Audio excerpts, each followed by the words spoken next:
I know that people will be hurt by that vote, and we worked very hard to try to get a budget deal that wouldn't include that provision. Holy shit! Democrat representative for the state of Minnesota, Melissa Hortman, was unalived this morning, and her husband.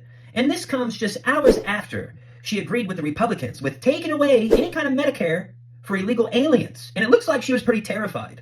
Now, the person that they alleged did this horrible assassination, Tim Walz allegedly hired him in the past. Also, in the guy's vehicle, they found these pieces of paper that said, "No Kings." And I'm not joking.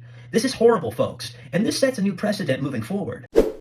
DFL Speaker Emerita Melissa Hortman emotional following the House's adjournment from a special session Monday. Hortman was the lone DFL lawmaker to cast a vote to cut Minnesota Care access for undocumented immigrants.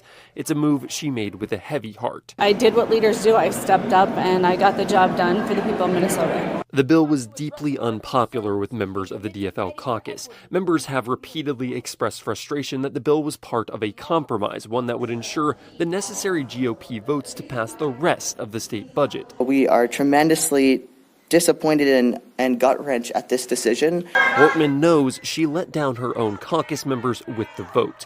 They're right to be mad at me. I think some of them are pretty angry. I think that their job was to make folks who voted for that bill feel like crap, and I think that they succeeded. Good morning, Colonel Christina Bogoyevich with the Minnesota State Patrol. Given the targeted shootings of state lawmakers that happened overnight, we are asking the public to not attend today's planned demonstrations across Minnesota out of an abundance of caution. I'll stand for any questions.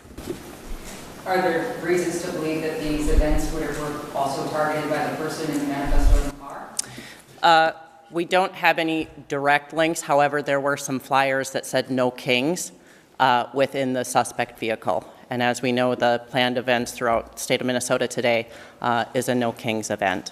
What I wanted to note, though, as part of this, the references, the individual that is a person of interest that we've talked about, or individuals, are not in custody at this time. And so the reference materials that were inside of the vehicle that we saw, we have no understanding that any of the No Kings events would be targeted, but we also find it of interest to the public that these would be in there, and we want to alert everybody until we do that. Because this is such an active investigation with information not knowing right now, we feel it's an obligation to all of you and the public across the state of Minnesota to alert you of it, and that's why the Colonel made the notation of recommending people don't go today. But the individuals are not in custody yet, and so we want to make sure as that very active manhunt is underway and continues, that we make sure that we're sharing that, and that's part of why we're making the recommendation. As to that investigation and the list, we are working through that now and talking to individuals, and will continue to.